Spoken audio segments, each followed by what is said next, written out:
我勒个去，什么情况？我不是被尸桃淹了吗？啊！走，老娘断后！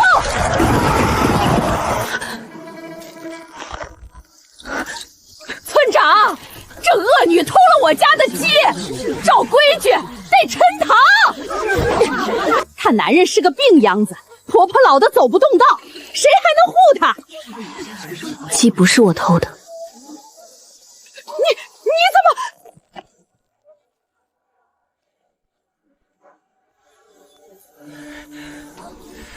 不承认也行，不如给我做妾，管你吃饱穿暖。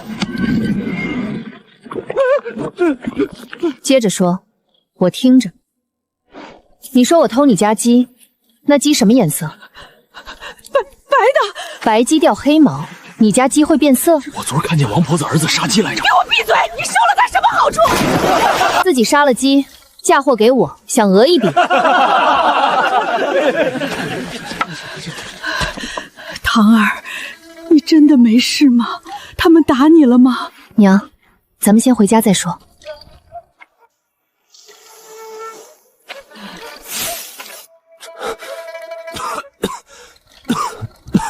好家伙，病弱美强惨男主。我末世开局都没这么穷过，家里最后一点粮都给你换药了，元儿的药不能断，大夫说再拖下去到冬天就……娘，放心，过1个月咱家就会大变样了。你什么时候学会吹牛了？你说什么？你刚才不是跟娘说1个月让这个家变个样？我不是吹牛，我去后山挖野菜。娘，等我回来。灶台上有半碗药，先让阿渊喝了。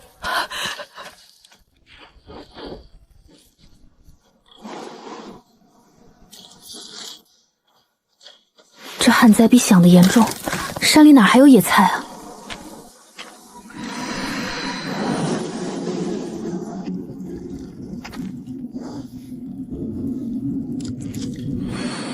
能量不足，请种植灵药补充。下一区域解锁条件：灵药田复苏度达50%。末世异能还在，就是弱的跟蜡烛火似的，得慢慢养，急不来。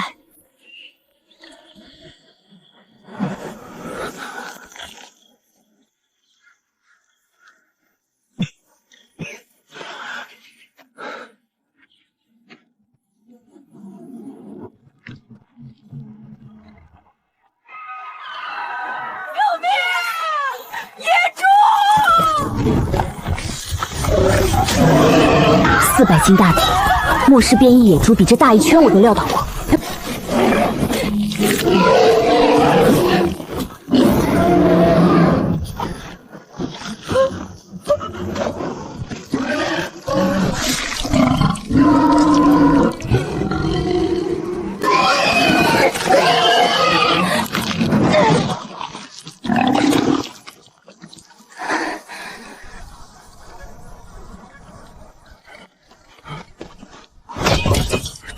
这是人吗？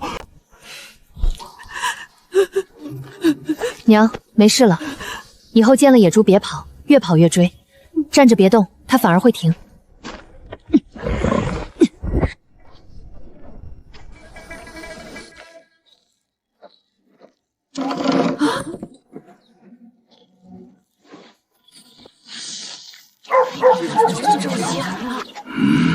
少爷，这女人惹不得，她单手就能把您提起来。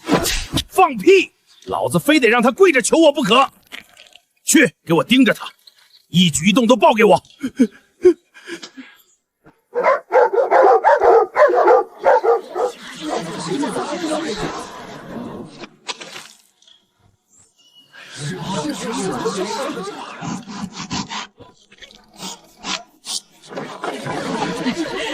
这么大的野猪，你一个人也吃不完，不如什么？不如分给村里，都是乡里乡亲的。拿东西换，3斤粮换1斤肉，鸡蛋3个换1斤，帮顾家打1日短工，包1顿肉菜，干满3天另给半斤肉带回家。你助野猪打劫吗？你又没花本钱。你也可以自己进山头就有，昨天我还看见3头。沈姑娘，2个鸡蛋换半斤肉，行不？家里孩子病着，想给他补补。行，拿回去炖烂点，孩子好刻画。明儿来帮顾家修屋顶能换不？我瓦匠手艺还行。先拿回去，按劳分配，明天干完活再给1块。卧室内有3套，搁这儿一样好使。多吃点儿，挡参补气，野葱驱寒。你这身子骨光喝药不行，得长肉。你今天在山里待了多久？野葱长在南坡，党参喜阴长在北沟，来回至少要半个时辰。你说你是今早上去的山，从前那个沈棠不认识药材，拿不动200斤的石磨，也不会分肉。你到底是谁？我是沈棠，但不是从前那个。从前的沈棠死了，被绑在树上泼冷水，没人管。那个沈棠已经没了。至于信不信，随你，反正饭照吃，觉照睡。哎，吃饭，汤都要凉了。渊儿，你多吃点唐儿专给你留的腿肉。不戳破也不追问，这男人可真有点意思。得了，互相试探阶段。反正我没打算跑，他也不像要赶我走。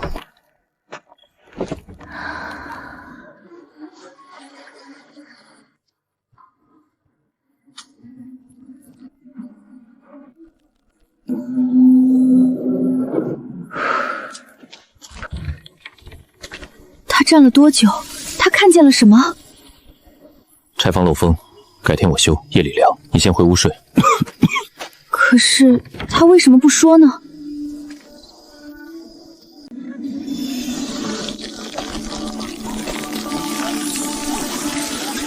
灵药田复苏度达50%，现代超市基础物资区解锁，检测到空间主人能量变动，绑定权限确认。盐，荒年一代盐能换1亩地，这空间是把现代超市搬过来了。12颗红薯种，卧室我们为了1包土豆种子打过整整3天，现在这一柜子全是我的。老天爷，你是不是觉得末世亏待我了，搁这补偿呢？注意，懂了，等价交换，能量不足将限制取用。种药材换能量，用能量换物资，科学。这空间比末世还讲规矩。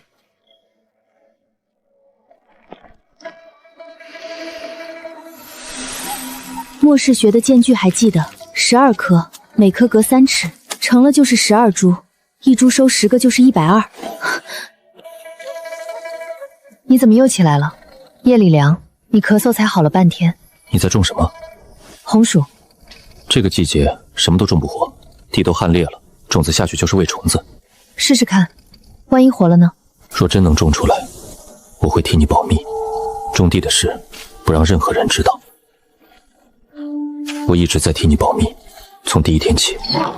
从第1天起，这男人到底知道多少，又藏了多少？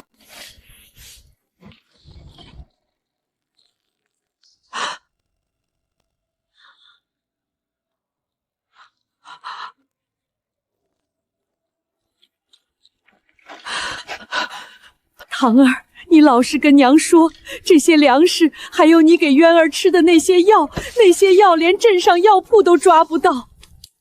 娘，我不能告诉你这些东西从哪儿来，您就当我有门路。但您信我一件事，我不会害阿渊，也不会害这个家。我要是存坏心，第1天就跑了，何必去打野猪？你自己受了这么多，天天在外头跑，手上全是茧子，娘没用。末世我妈走的时候也这么瘦，头发也是这么白。别哭了，娘，等我缓过这阵子，天天在家陪您。咱家还欠着债呢，哭完了您得帮我数鸡蛋。骗人，你比我还忙，天天脚不沾地。那不骗了，我尽量早点回来吃饭。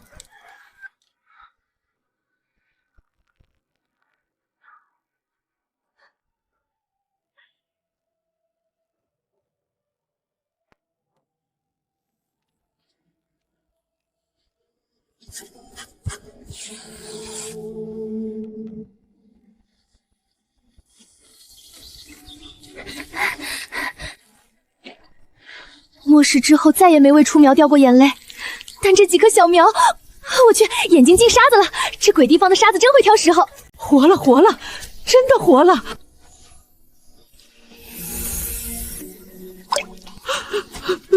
娘，小声点儿。娘，鼠种的事先别让外人知道，传出去会招祸。知道，娘知道。这年景，谁家有粮，谁就是靶子。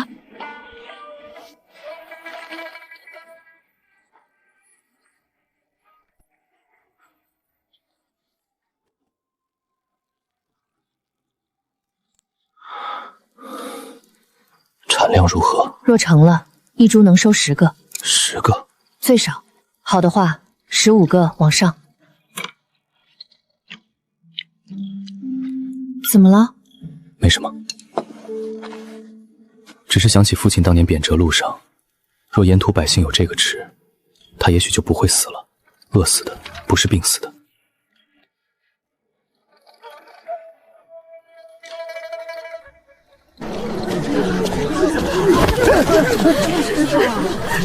3两银子，跟我走，别给脸不要脸！你这姿色也就这个价。求求你，我爹说过不能卖身，我可以做工抵债。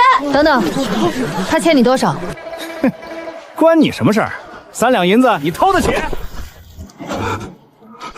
你叫什么？林婉儿，识字，会刺绣，会算账。我爹以前开布庄的，账簿都是我管的。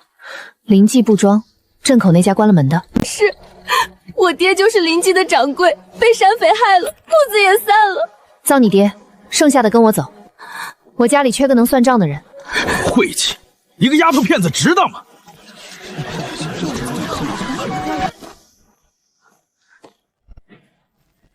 小娘子，背篓留下，不然连人也卖，2个一起能卖个好价钱。婉儿，闭上眼，数到10。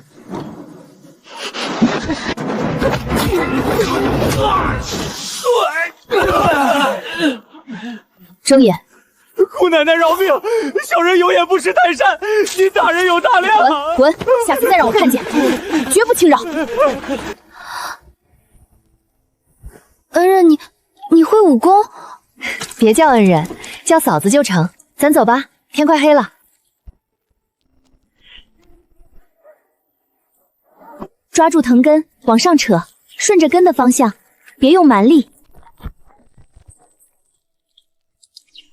嫂子，这么多，一颗种子长出10几个。空间种子加异能催生，搁古代就是超级红薯。别愣着，挖！今天要挖完3筐。嫂子，12株收了将近200颗，200颗，留一半做种，下月能种1亩，1亩保底1000斤，灾年1000斤，够多少人活命？我爹要是能吃到这个，他就不会饿得走不动路，被山匪追上。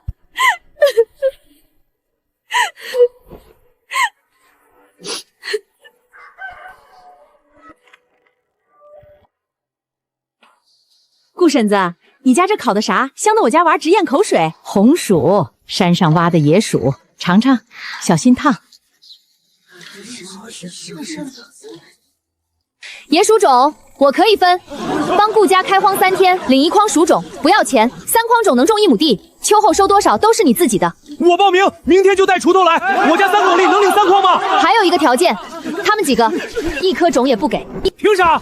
都是村里人。凭薯种是我的，我的东西想给谁给谁。你娘诬赖我偷鸡的时候，你站出来说话了。你打不过他，他单手揍过野猪，一拳打死。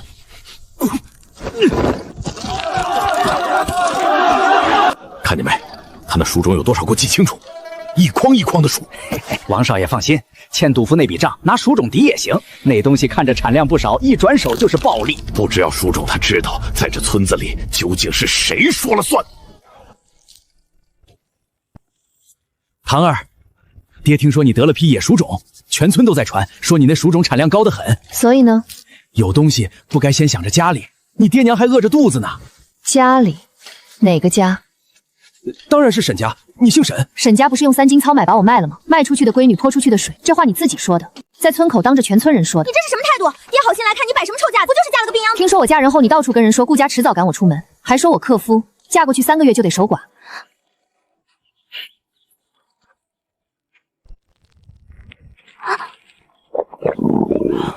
莫是为了一口吃的能杀人？你们跟我演什么亲情戏？3斤糙米的情分早断了。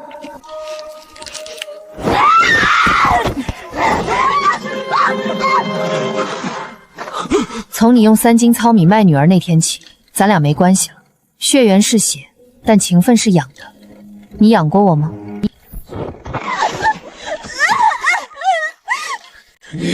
你这个！再说一句。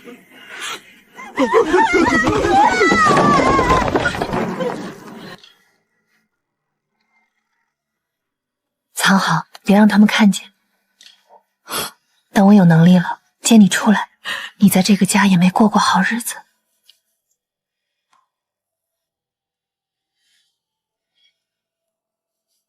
下次他们再来，我替你挡。走路都扶墙的人说要替我挡人，算了，不怼了。他认真的样子让人没法怼。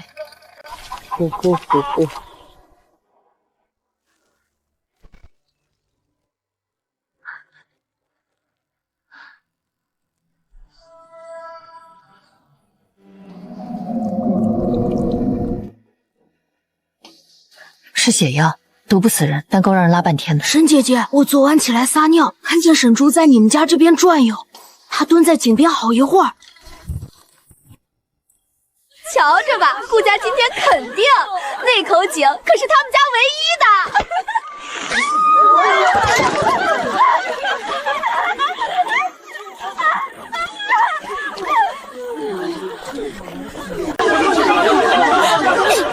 王村长，下月药这种做法，按照大烟律是什么下场？你不会不知道吧？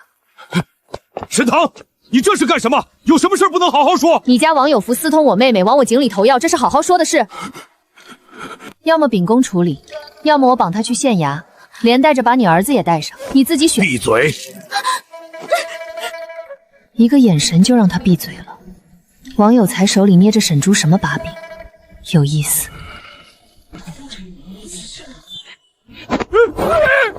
你敢打村长儿子？说，谁让你投的毒？我数到3，1、2。我说是王有才，他指使我投的。他说事成之后给我打2袋粮，我是一时糊涂。他说不会死人的，只是拉肚子。王有才指使的，全村都可能喝到。上次是乌阳投机，王有才你到底干了多少坏事？沈姑娘，这事能不能私下谈？闹大了对谁都不好。你保他？那我就把你在村里克扣赈灾粮的账目一并报上去。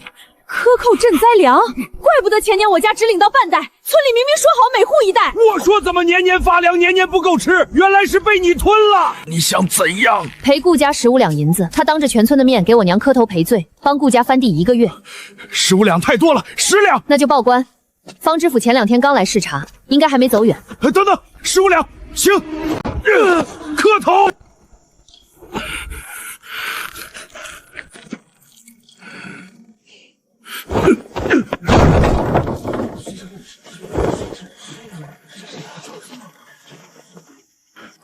去县衙找我表弟，把那女人的底细查清楚，从哪儿来的，跟谁有关系。书中利器还有那口枯井，我要知道他到底什么来头，查不出来就别回来。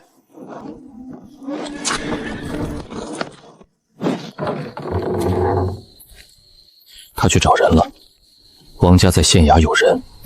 我知道，让他们查。不怕。查完就知道，我沈棠什么来头都没有，就是拳头硬。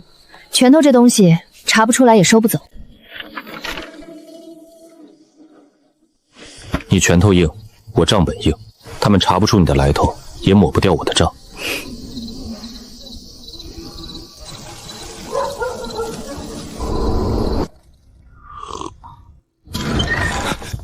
沈姑娘，王德贵表弟在县衙当差，已经开始查你了。我亲眼看到他掉了户籍知道了，继续盯着，有什么风吹草动，随时来报。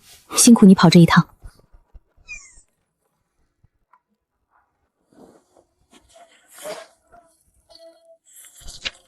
这是王德贵克扣赈灾粮的账，从什么时候开始记的？从5年前第一笔。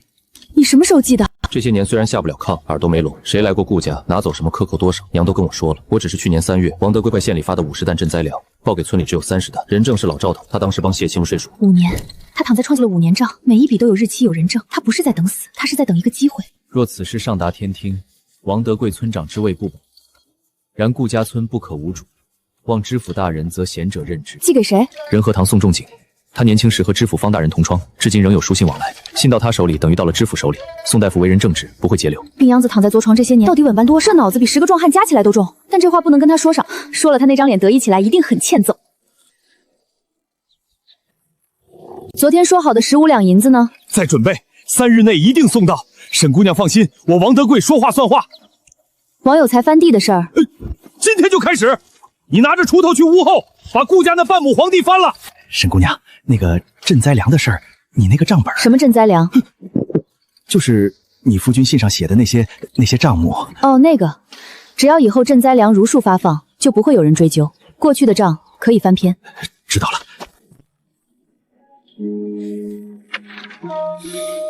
这男人刚才一定在窗后听完了全程，手里还拿着那本账，他是故意的，他在享受这一刻。出水了！老枯井出水了！求恩人收留，我们3天没吃上一口干的了，能让我们喝口水也行。留下来可以，但有规矩，以工换粮。愿意修路开荒的有饭吃有地种，顾家村不养闲人。想白吃白喝的有多远滚多远，现在就滚，别等我动手。凭什么听你的？老子今天就要进村喝水，你一个娘们儿还能拦我？试试看。查他底下的事儿，先等等。这女人背后一定有什么东西，不然哪来的井水，哪来的力气？我们听恩人的，愿意干活换粮。青壮年去东边荒地报道，老弱妇孺去村口棚里领水，排好队，不许抢。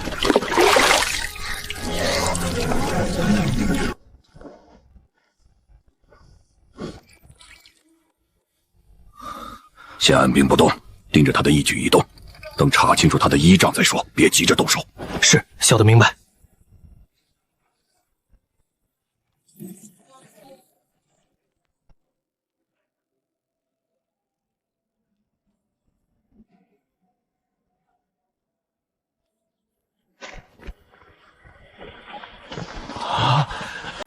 这1亩地能产多少？保底1000斤，好的话1500斤往上。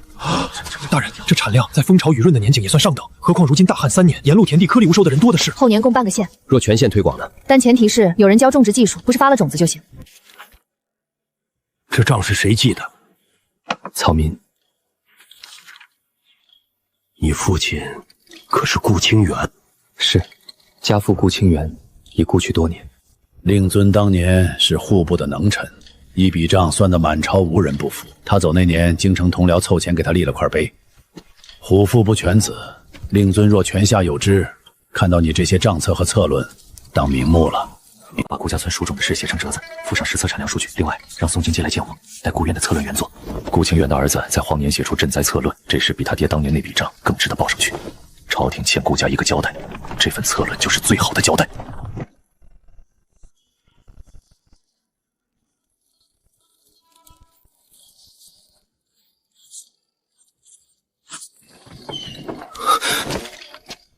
几个晚上没睡了？没数，那就是好几天。你上次喝药是什么时候？我睡不着，一闭眼就想起父亲。他在户部也写过这样的策论，关于北京屯田的，写完了呈上去，然后就贬到南边，病死在路上。所以呢？所以我怕石沉大海，怕写了也没有用，怕又像父亲那样写了反而惹祸，更怕就算石沉大海也不能不写。他死路上还揣着没写完的策论。写就写，写一个时辰休息1刻钟，亥时必须登。我盯着你，你不熄灯我就进来吹。脑子是顾家村最值钱的东西，比那亩黍地还值钱。黍地我能再种。方知府找了几年才找到一个。行吧。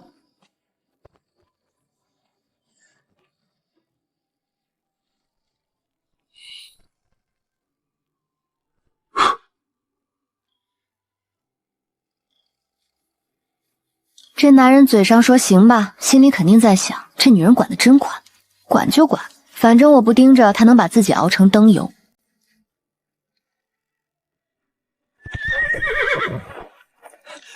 顾公子，你那策论成了，知府大人在全县推广，沿河3村都开始修渠了。以工代赈也批了，饥民以劳力换粮，不用再坐等施粥了。知府衙门贴了告示，各村都在抄，你的名字在告示上写着呢。嘴上恩，手上青筋都出来了，装，心里不知道激动成什么样。等会儿肯定偷偷去翻那本账本，从头到尾看一遍。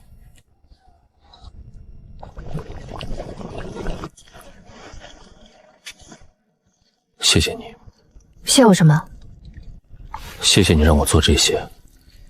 父亲去世后，我以为这辈子就这样了，躺在床上等死，什么也做不了，连给父亲收尸都是娘一个人去的。可现在策论在县里贴了告示，水渠在修，饥民有饭吃，这些事是我做的，所以我在想，等我不需要你照顾了，你还会留下来吗？先把这碗喝了再说，药凉了就没效了。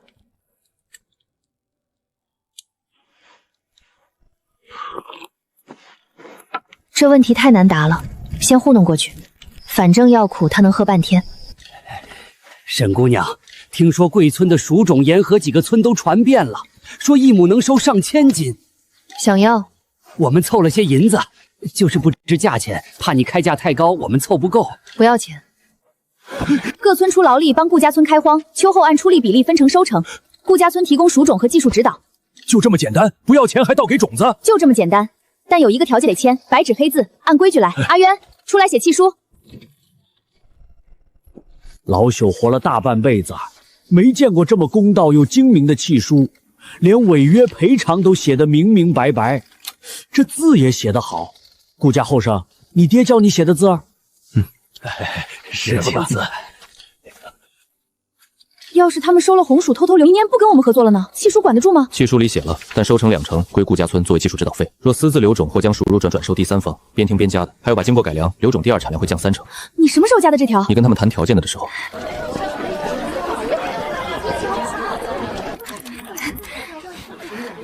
给我裁这匹蓝的，我闺女下一出嫁，要一身身价，一看之吻的呢，先给我量尺寸。不急。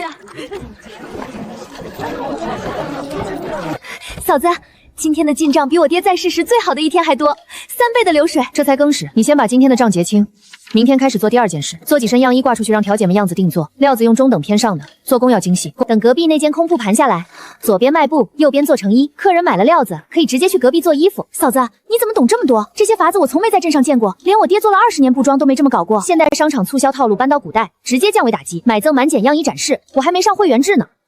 沈姑娘，最近镇上闹瘟疫，死了不少人。老夫按你说的防疫法子在纪石村试了半个月，果然管用，新发病的少了70%。老朽想把防疫的法子写成告示贴遍全镇，怕你介意。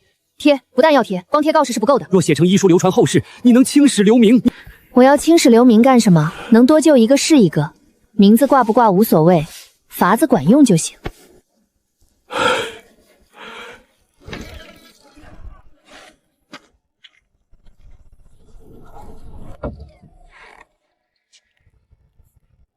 你在干嘛？帮宋大夫整理瘟疫病例记录，他把纪石村和周边3个村的病例都送来了。瘟疫还会再来，这次有经验了，下次就不会死那么多人。父亲的笔记里写过，大旱之后必有大疫，但没人记下怎么治。这些记录比什么医书都管用，每条都是人命换来的。这倒是让我想起末世手册有300多页，他从零开始，一个字一个字的写。这男人要是生在现代，能进 CDC。奇怪，怎么了？是药不对还是？半年前老朽给令夫诊脉，五脏皆弱，能由尽之意之象。那时我给他开想的是近在看，气血虽仍不足，但已不是枯了。末世药材配方，几代人用命试出来的，真要解释来源，我能把自己聊进大牢。照这个方子再吃1个月，还有万不可让他累着，他心思太重，最容易伤神。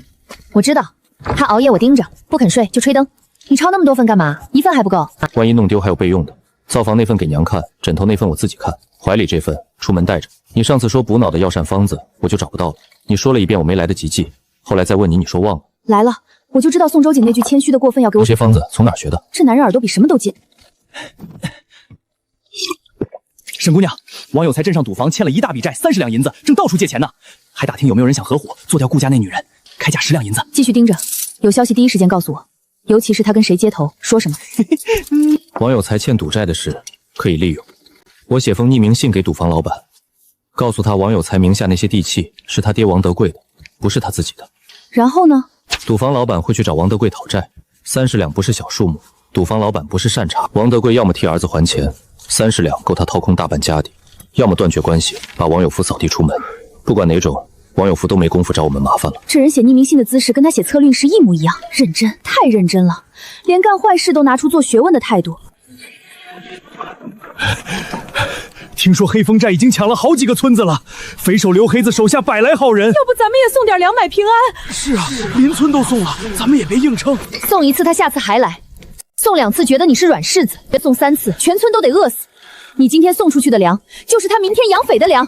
青少年分3队，轮班巡逻村口。老弱妇妯集中这道大院，由顾渊统一调度。他脑子比你们加起来都好使。你带人去村道两侧备好滚木和石头，码在屋顶上。明白。所有粮食全部转移进地窖，地窖入口用石头堵死，上面盖土，1粒米都不留在明面上。谁要是怕了想跑，现在就走，走了就别回来。在想什么？在想怎么不伤人又能把土匪吓走。杀人容易，但杀了一个后面还有一串。难。土匪不是野猪，不怕死，他们习惯了刀口舔血。那也未必，野猪不怕死是因为饿，是没饭吃，死了就死了，没饭吃是慢慢死。所以你想给他们饭吃？看他们配不配，愿意干活的有饭吃，想抢的那就打。那我帮你准备一份能让他们配的东西，一份让他们坐下来谈的东西。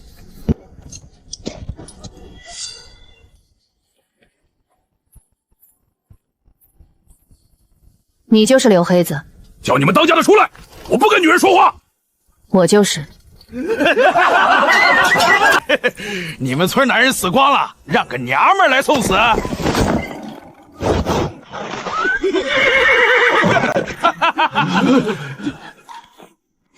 我是来谈判的，要打还是要谈？谈。我的条件很简单，你的人不许进村，但我可以提供粮食。什么条件？黑风寨旁边的山是荒地，你的人把那里开出来，开1亩地换100斤粮，种出来的东西归你们自己。老子是山匪，你让老子种地？山匪也是人，是人就得吃饭，抢一辈子不如种一辈子。我要是不答应呢？那就打，但别怪我没提醒你，你的人死一个少一个，我的人伤了还有替补。这里是我们的家，退无可退。你呢？你的寨子敢丢吗？你跟我打的时候，别的山头会不会抄你的老窝？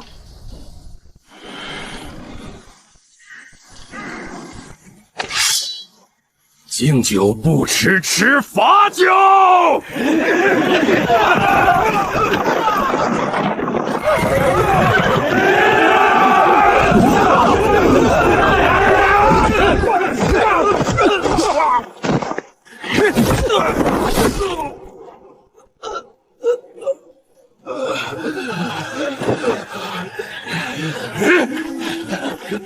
去死！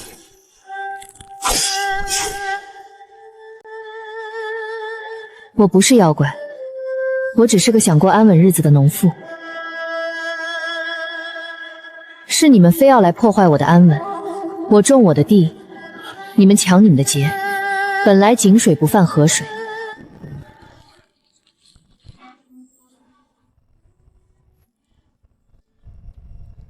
愿意留下来的，以工换粮，和村里人一样待遇，种地修路建房，管饭管住。想走的现在就走，趁我还有耐心，但下次再来就不是打晕了，下次打断腿，再下次报官。我留，反正寨子里也没粮了，回去也是饿死。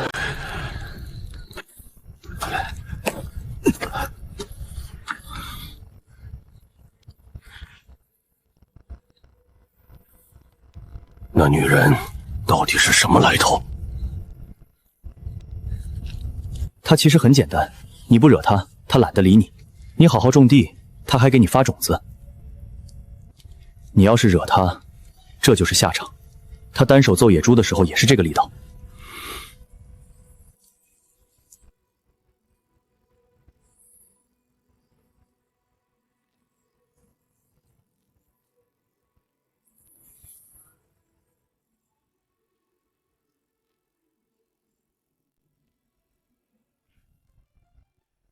黑风寨全体共87人，全部归顺，愿听沈姑娘调遣。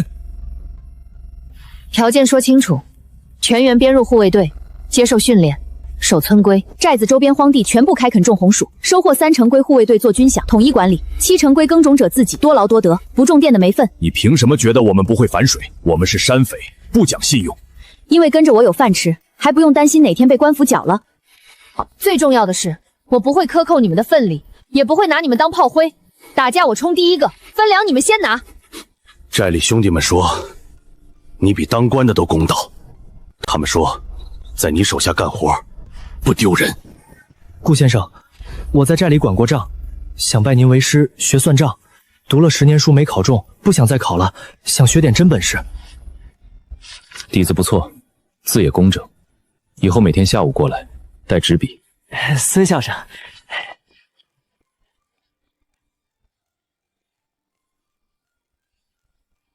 你收徒弟了？他底子不错，就是欠练，账目记得不够细，但思路清楚。以后各村账目有人帮着看了，一个人看不过来，3个人就能覆盖3个片区。他开始培养团队了，不是一个人躺在床上记5年账的时候了。这病秧子的格局比我预想的大，他不仅在病，还在养人，养的还不止一个。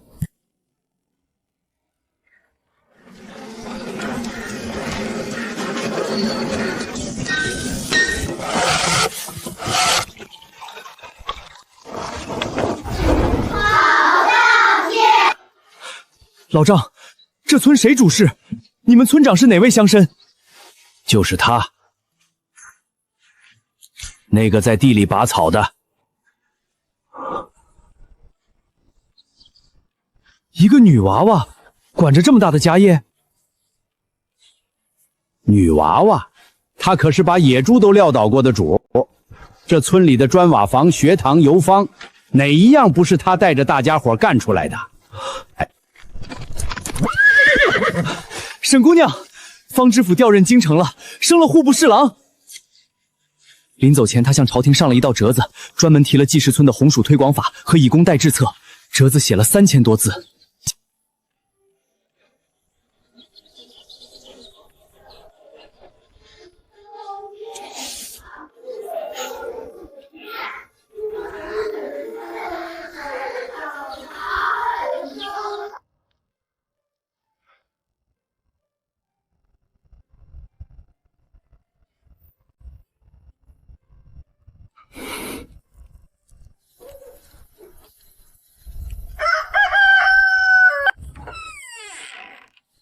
一夜没睡。父亲当年的学生，他说太子旧案有了新线索。信上说什么？当年构陷父亲的证人翻供了，朝中有人想翻案，问我要不要入京。他说时机到了。你想去吗？不知道，父亲让我别再碰朝堂之事。他最后的家书就几个字：别为我申冤，活着就好。可若不去，他就要永远背着那个污名，不是贪官不嘴臣，是被诬陷的好官。历史那么写，后人那么记。那就去，但有个条件，入京前把身体养到自己走到京城，别到时候让人抬着你去，丢我的脸。我沈堂的男人不能被人说是个走不了路的。还有，到了京城别逞能，遇到搞不定的事儿写信回来。纪氏村到京城快马5天。我虽然不在京城，帮你揍几个人还是可以的。京城的人也是人，挨了打也疼。你要留在村里，我不留下来，谁管属地？谁管你娘？谁管林婉儿的布庄？谁管护卫队那帮刚从良的山匪？你去做你的事，这个家我给你守着。等你在京城站稳了脚跟，要是那时候你还没变心，再来接我。我不会变心。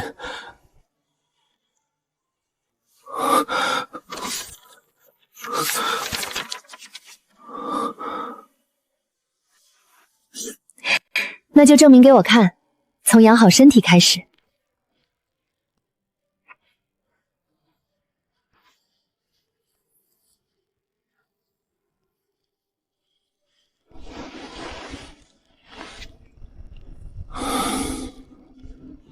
试试合不合身，我让林婉儿赶的。京城冷，加了层薄棉。我会回来。废话，不回来我去京城揍你，你知道我做得出。好，我知道你从哪儿来。你在山上有秘密，你的力气不像天生的，你懂的东西防疫、种植、谈判，不像这个世界的人。给属地浇水的那口泉水我尝过，和村里其他井水不一样，清甜，喝下去嗓子不涩。你什么时候发现的？很早，第一次看你从山上回来那天，但我没问，因为你不说，一定有不能说的理由。你在怕什么？我不知道，但我等你准备好了再告诉我。我不想骗你，但我没法解释，解释了你也不会信。不用解释，你只需要答应我一件事，等我回来。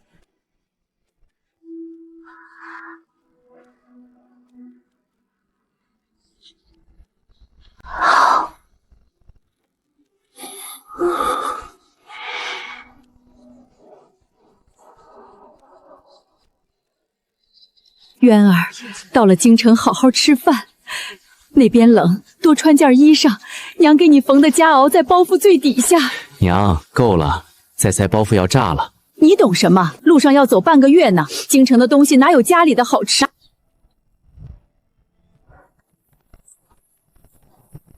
嫂子，你不去送送？送过了，可刚送到村口就停了。够了，他又不是不回来，送到十里长亭也得分开，何必多走那几步？不就去个京城吗？末世出任务比这远多了，一走就是3个月，我都没掉过眼泪。灶房进沙子了，一定是灶房进沙子了。明天让刘黑子来修灶台。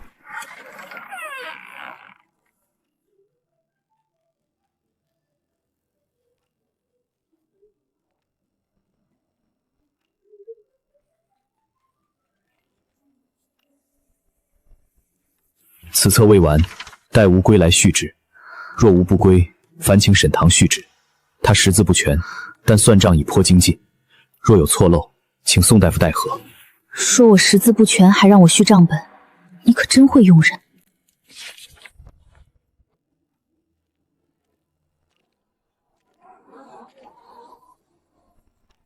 古渊，你最好给我活着回来，不回来我把你账枪烧给你，让你在底下也不闲着。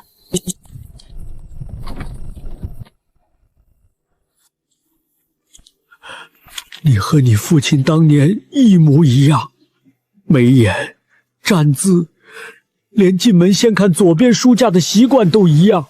这些年苦了你，清源兄的案子我一直不敢碰，但朝中局势复杂，当年参与陷害的人仍在高位，有几个已经退了，但余党还在。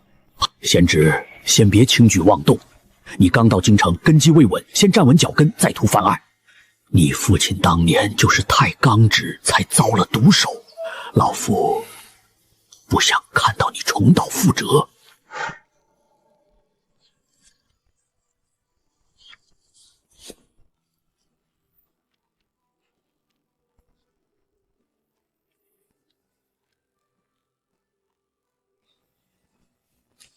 吾儿若见此旨，为父已去矣，不要为我申冤。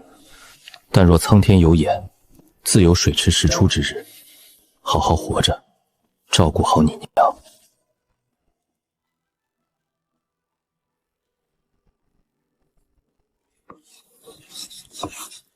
父亲，恕孩儿不孝。这冤屈，我若不申，天地不公。陛下，有人呈灾民安置册，内附红薯推广法、以工代军细则、水渠分级规划，共3卷12篇。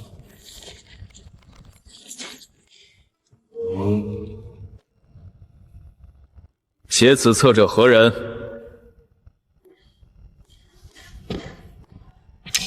顾清源之子顾渊，现居京城，以布衣之身上书。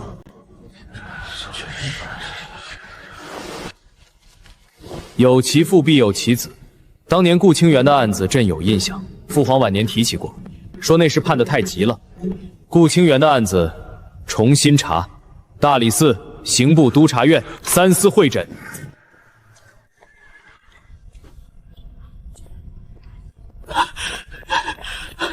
贤侄，翻案的事不要再查了，听老夫一句劝。京城的浑水比你想的深，当年那些人虽不在高位，余党仍在。你孤身入京，何必冒这个险？你父亲当年就是太刚直。周大人，您当年和我父亲同朝为官，可曾替他求过一句情？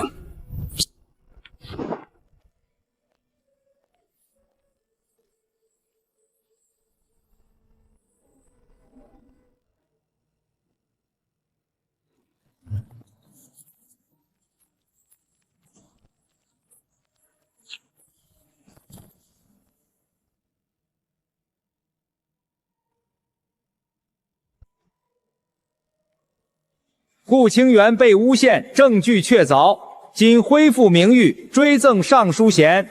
其子顾渊赈灾有功，翻案有功，封摄政王，辅佐朝政。经查证，顾清源当年被诬陷，证据确凿，今恢复名誉，追赠尚书衔。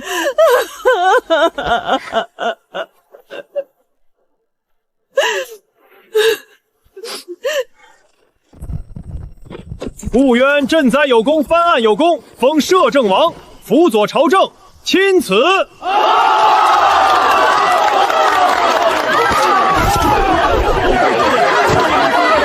王爷让带话，宅子买好了，挺大的，村口有棵槐树，和家里那棵很像，让您到了就能认出来。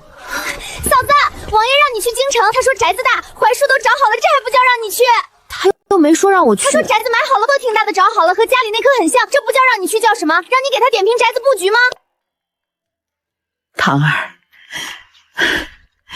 去吧，家里有我，娘替你看着宅子，你去京城看着他。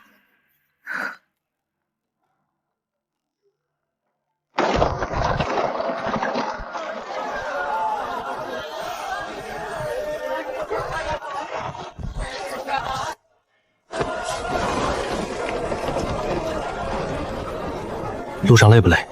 还行，马车比牛车快多了。宅子呢？就在前面，拐过这条街就是。院子里有块空地，我让人没动，留着给你种红薯。朝阳的，土也翻了。你一个摄政王，在京城王府里留块地种红薯，传出去不嫌丢人？周侍郎是我同僚，为人坎坷，但他夫人嘴碎，在京中贵妇圈里出了名的爱挑刺。知道了，交给我，你去忙你的。听说王妃是村里来的，想必擅长农业了。京中女眷们平日赏花品茶，怕是和王妃的喜好不太一样。还行，会种地，会奏人，会算账。赏花品茶我不太会，但种花沤肥是专业。京中不比村里，夫人出门应酬还是入乡随俗为好。京城规矩多，慢慢学就是。周大人，去年旱灾，您庄子收成如何？减了30%，佃户跑了一半。靠的是不讲大旱，还收了5000一个规矩，讲的是实在法子。对了，你们今天喝的茶里的枸杞是我自己种的，养气补血。周夫人面色不太好，多喝点儿。你眼下的乌青遮粉都遮不住。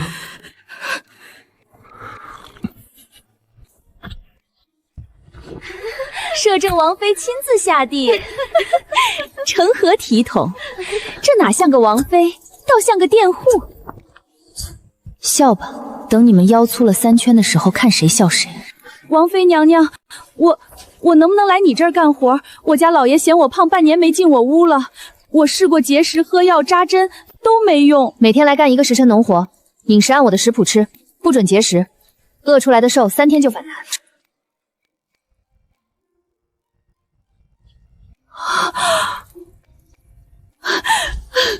王妃娘娘，我家老爷昨晚给我买了新衣裳，他问我是不是换了个人。这个狼啊，想法这么怪的呀？多出来！抢题班，你够了吧？王妃娘娘，那种田班还有名额吗？有，但你得从拔草开始，不许戴手套。你手上那些指甲得先剪了。行。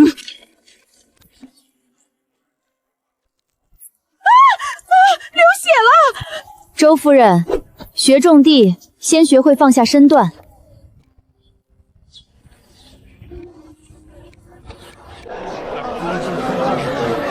这对牌的，摄政王妃开的铺子，王妃还亲自开铺子。管他谁开的，你闻这味儿，我排了半个时辰了，还没轮到。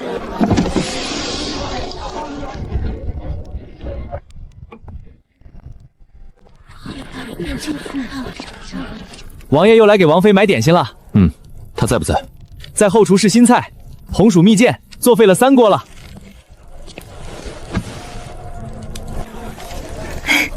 尝尝，甜不甜？这次糖减了半勺。太甜了。废话，我放了糖。你血糖低，多吃甜的。宋大夫说的，低血糖的人要补糖。好。那是摄政王，怎么跟个等媳妇下班的普通男人似的？你瞧他手里那块糕，吃的还挺香，嘴角都沾了渣。别杵这儿影响我做生意，你站这儿，人家不敢排队。今天朝堂上有人提你的名字，弹劾折子里加了一笔，说你结交贵妇是结党营私。说我什么？说你结交贵妇是结党营私，农庄是据点，种田班是小朝廷。我今晚会处理，那些人不是冲你来的，是冲我来的。你是他们的突破口。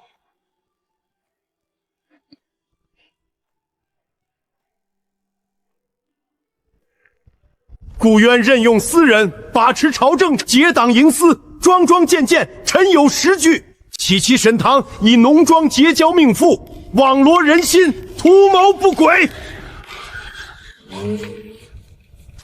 顾卿有何辩解？臣所任用之人，皆有实教可查。若陛下存疑，臣愿一一对质。请言官大人将实据当堂呈上。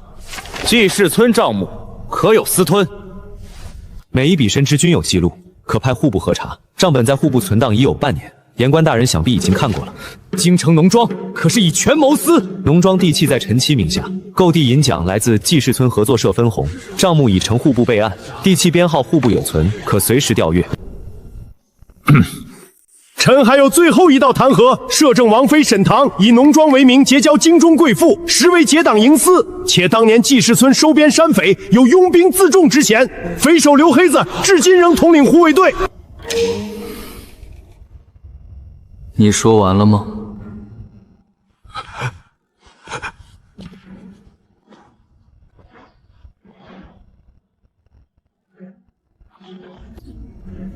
既然你提到了，那就请满朝文武一起听听。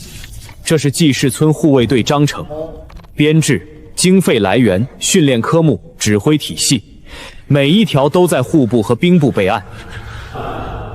堂儿，你难得主动来见哀家，说吧，什么事？你在哀家面前不用绕弯。10多年前，有个户部侍郎叫顾清源，他因为不肯在同僚的贪墨案签字，被人诬陷，贬谪到穷乡僻壤，连审判都没有，一纸文书就定了罪。3年后，他病死了，死在贬谪路上。临死前给儿子留了8个字：别为我伸冤，活着就好。他儿子从小过目不忘，却因为家道败落，躺在床上咳血，连笔都握不住。荒年里，他在油灯下写了一本策论，红薯怎么种，水渠怎么修，灾民怎么安置，不是为自己，是为那些快饿死的人。后来那本策论被知府看到了，又被先帝看到了。季氏村从一个等死的村子变成了今天的样子，那个连床都下不了的病秧子，现在是翻了他爹的案，没有动私刑，没有搞清算，走的是3司会审，每一步都和大烟绿。今天弹劾他的人，就是当年陷害他父亲的人的同党，连罪名都懒得换。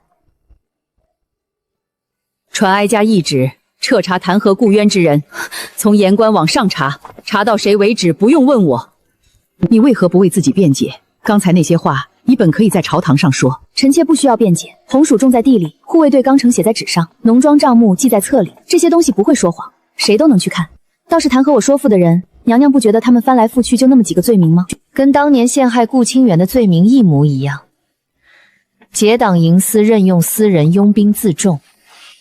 当年用过的刀又拿出来了，他们以为换了持刀的人，就没人认得刀了。太后懿旨到。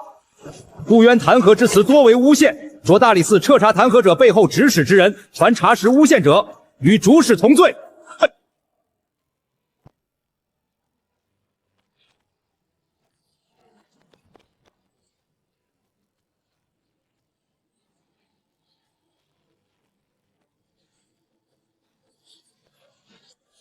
这就是啊！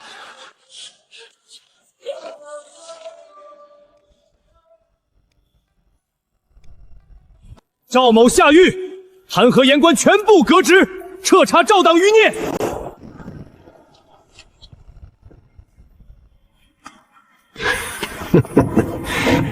你以为你赢了？你爹当年也是这么以为的。我不需要赢，只需要你记住一件事：你全族的命是用他不追究换来的。我本来可以把你的案子办成满门抄斩，他说不必，他说祸不及子孙。对了，你孙子的学堂名额我让人保留了，他今年秋天可以继续入学。不是为你，是为他。他没参与你的事，不该替你背一辈子。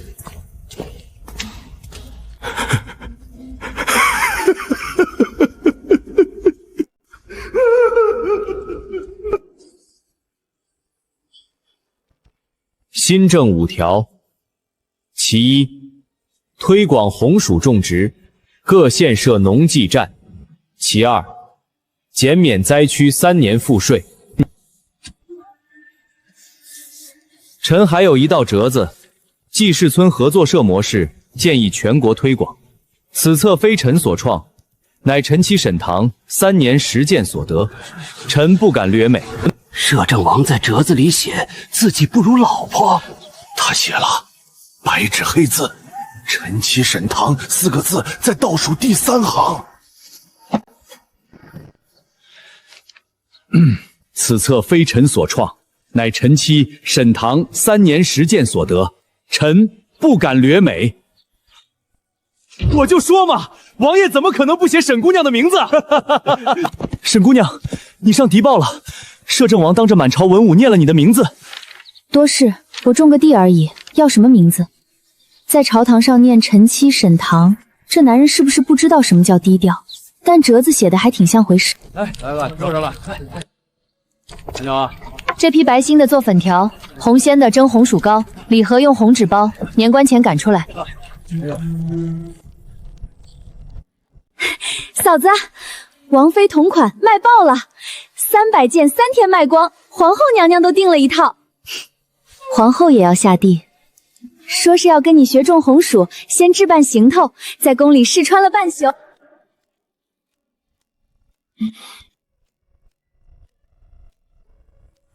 不累吗？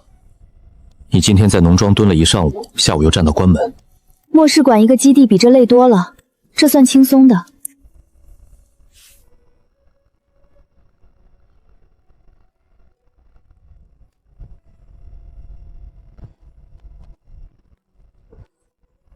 这些我来喝，你把农庄那本看完就行。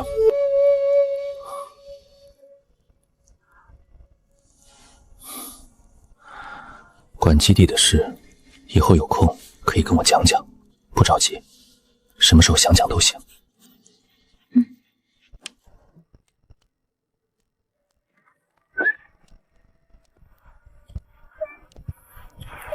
朝堂上又怎么了？流言说我揽权，说你结交贵妇是干政，这是匿名弹劾者，传得有鼻子有眼，连陛下都听到了。这是最后一波反扑，只剩油盐没10句。我主动向陛下提了，摄政王权力分给3位老臣共担，我只管灾民安置和冤案清理2项。你主动放权？不是放权，是聚焦，管得少才能管得好，新政关键抓好2条就行。而且这样流言不攻自破，说我揽权，我主动分权；说你干政，你从没进过朝堂。你这招以退为进，朝里有人能看出来吗？看出来也没用，我自请分权，不为治，不犯错，不落把柄，谁能说我什么？这人当年写匿名信就是这个路数，让别人无话可说。现在进步了，骨子里还是老套路。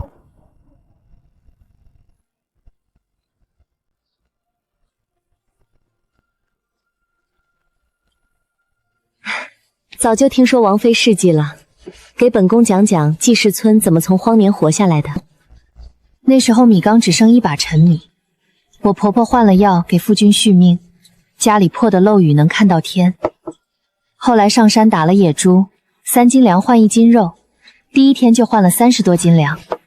1头野猪，12颗种子，本宫在深宫里从没听过这些。你娶了个好妻子，当初朕以为你是谦词，现在才知道你写的太少了。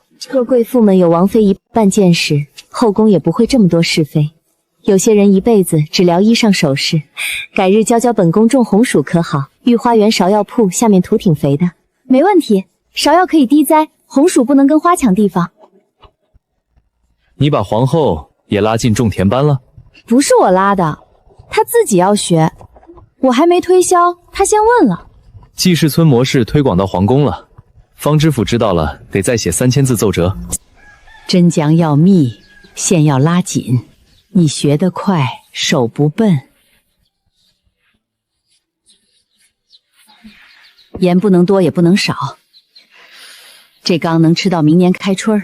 渊儿小时候身体不好，大夫说活不过弱冠，我不信。多活一天是一天。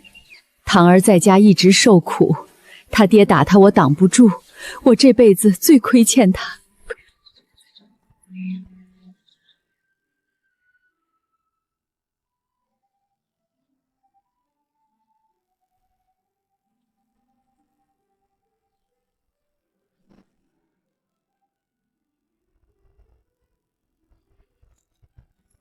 堂儿，娘以前对不住你。以前的事儿不说了，吃饭。红烧肉凉了不好吃。原主的记忆全是苦的，但这两个母亲，一个给了她生命，一个给了我第一份善意。这份情我替她还，也替自己还。林掌柜大喜，镇上李员外家的独子托我来提亲，李家有良田100亩，绸缎铺2间。条件呢？不用看了，拒了。临济布庄的东家是我，以后也是我。你也不问问对方长什么样，万一长得还行呢？不用问，说得出安心相夫教子6个字的，长得再好也不要。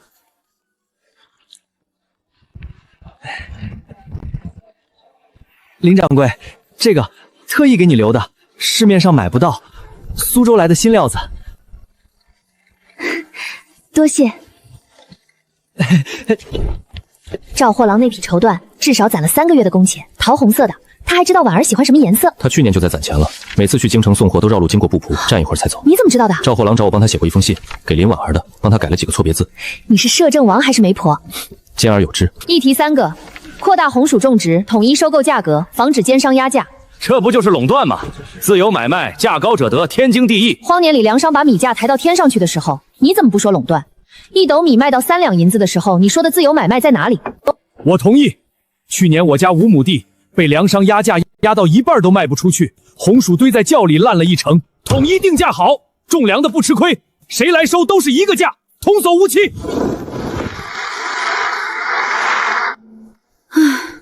当会长比当王妃累，5个县的村长每人问3个问题，就是15个。你刚才怼那个乡绅的时候，我想起你在村口怼王婆子的样子，气场一模一样。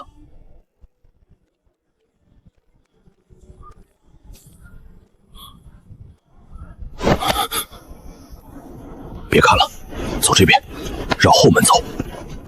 今天不讲课本，讲一个问题：为什么要读书？为了当官，我爹说读书才能做官。读书不为功名，为的是不被别人骗，也不去骗别人。我父亲教我的第一句话就是这4个字，我记了一辈子。朱渊到第2行，放乱月放连续不必顾渊其父言4。讲得不错，顾先生，尤其那句看懂契书里有没有陷阱，你是不是在内涵我当年看不懂你写的契书？不是内涵，是明示。你当时连账字都不会写。在孩子面前给你留面子，回家再说。沈姑娘，当年你分我那筐薯种，现在我家1年收2000斤，我儿子娶上媳妇了，孙子也上学堂了。沈姑娘，当年你给的那半斤肉，我儿子病好了，现在在护卫队当兵，你不收我跟你急。但我收了，肉的事别再说了。你儿子在护卫队干得好，就是最好的谢礼。沈姑娘，护卫队现有300人，今年新开荒500亩，收编流民200余户，合作社覆盖7个村子，运输线已通到县城，每月押运粮车20趟，零损耗。晒黑了，嗓子也粗了。以前骑马都塌着腰，现在站得比谁都直。当年我在这里揍野猪的时候，可没想到会变成今天这样。那时候只想让家里人吃饱。我想到了。你吹牛，你那时候连床都下不了。我看到你单手举起石磨的时候就知道，这个女人能把天翻过来。如果这世上有人能让季氏村活过来，就是她。行了，少煽情。你当年问我的时候可不是这个语气，你当时像审犯人。别做笔记了，跟我下地种3天红薯，比听10天课管用。愣着干什么？王妃都下地了，你们比王妃金贵。老朽当官30年，第一次下地干活。以前在衙门里批赈灾帖子，和在地里刨1天红薯比起来，那是2码事儿。折子上写颗粒无收4个字，我写了30年，到今天才知道这4个字下面是什么样的地，什么样的土。欲知民间疾苦，先沾2手泥吗？这话不是我说的，是那个老县令说的，但说的对。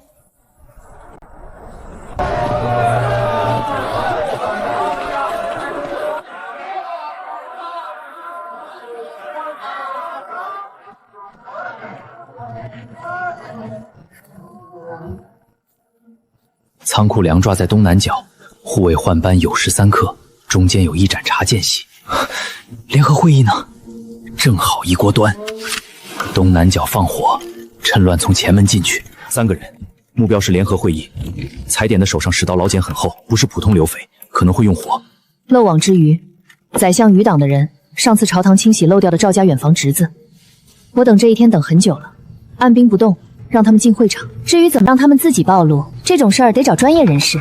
论设局，他比我强。我听见了，1个时辰我把方案写给你。会场座位、护卫布控、假消息释放，每条都写清楚。1个时辰够吗？够。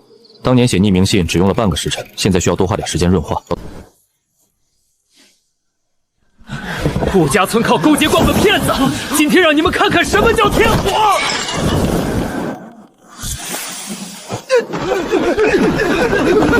别费劲了，所有出入口都封了，窗户、后门、天井全封了。谁派你来的？各位看到了，有人不想让合作社开下去，因为统一定价断了他们7行霸市的财路。怪不得去年粮价忽然跌了，是合作社的功劳。抓住的好，查清楚是谁。你们3个有人想招吗？先开口的从轻发落。是京城赵大人派我们来的，他说烧了粮仓就能让你们信用破产，他说会保我们出来。压下去，供词一字不漏记下来，3份供词分别录，对不上的再问。赵大人，就是上次狱里那个的远房侄子。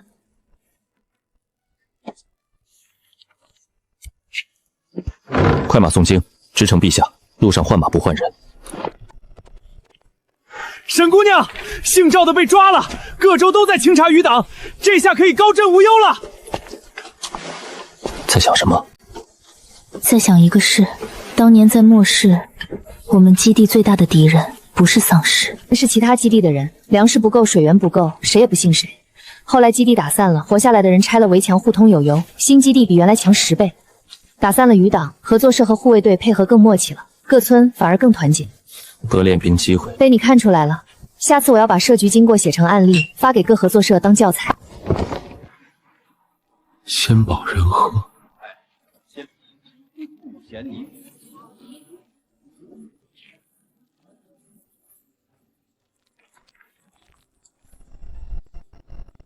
顾青，你从政以来最难的时刻是什么？不是朝堂弹劾，不是被人骂奸臣，是躺在床上不能动的时候，明明让他一辈子握不住。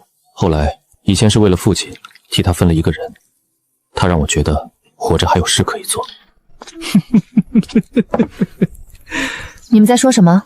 谈朝政罢了。朝政需要笑得那么诡异？你笑的时候嘴角比平时高半寸，朝政什么时候让你这么开心过？陛下讲了个笑话，关于户部的。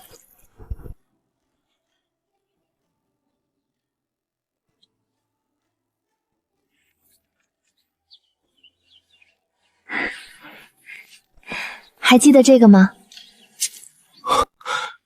这是你第一次说我的方案可行。当时我躺在炕上，连笔都快握不住了。写这本策论写了1个多月，听到那句话，忽然觉得也许还能再试试。那现在写一张新的批注，第一版字太丑了，重写。等等，还有一句话：此稿始于季氏村土坯坊，呈于京城摄政王府，稿纸已黄，初心未改。你以前写字手抖，现在不抖了。你煎的药比娘煎的苦，但管用。臣体弱多病，不宜久居高位，请辞摄政王一职。新政5条已入轨，冤案清理已近尾声，臣可以退了。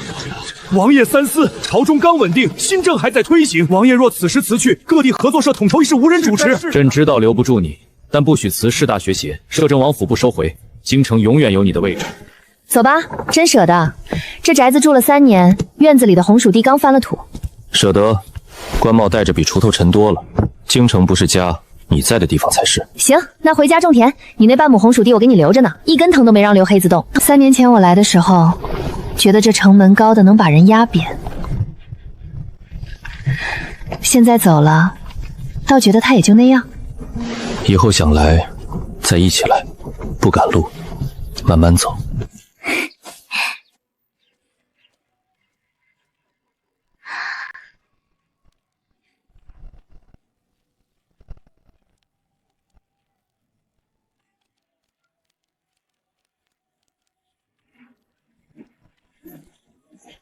那是摄政王，地报上那个怎么在挑水？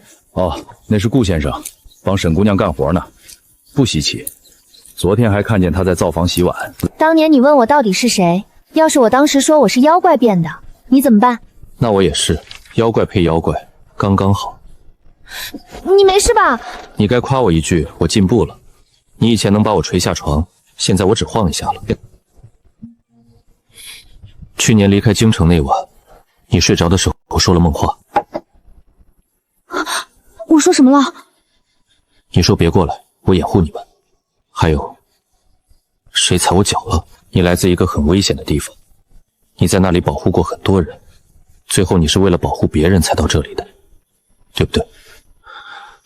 不用回答，我只想说，谢谢你从那么远的地方来到这里。谢什么谢？又不是我自己选的，我是被迫，是你家那3斤糙米把我买来的。那3斤糙米大概是顾家列祖列宗烧了几辈子高香才换来的，不然怎么偏偏买到了你？你什么时候学会说这种话了？我可都是跟你学的。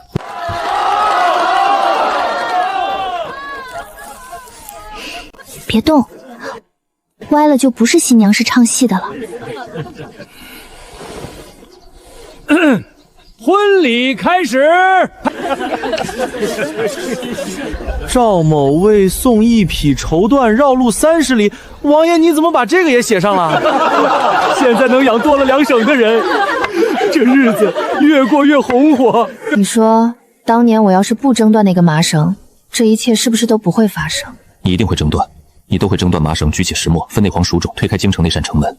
你怎么比我自己还确定？因为我单手举起石磨那天起，我就知道你做的每一个决定都不会犹豫太久。学以致用，知行合一。中午炖鸡汤，渊儿最近又瘦了点儿，加把红枣。堂儿说补气，再放点枸杞。他上次说枸杞明目。当初穿越来的时候，我以为老天在耍我，现在回头看，这玩笑开得还不错嘛。看什么？看风景。不行？行，我和你一起看一辈子都行。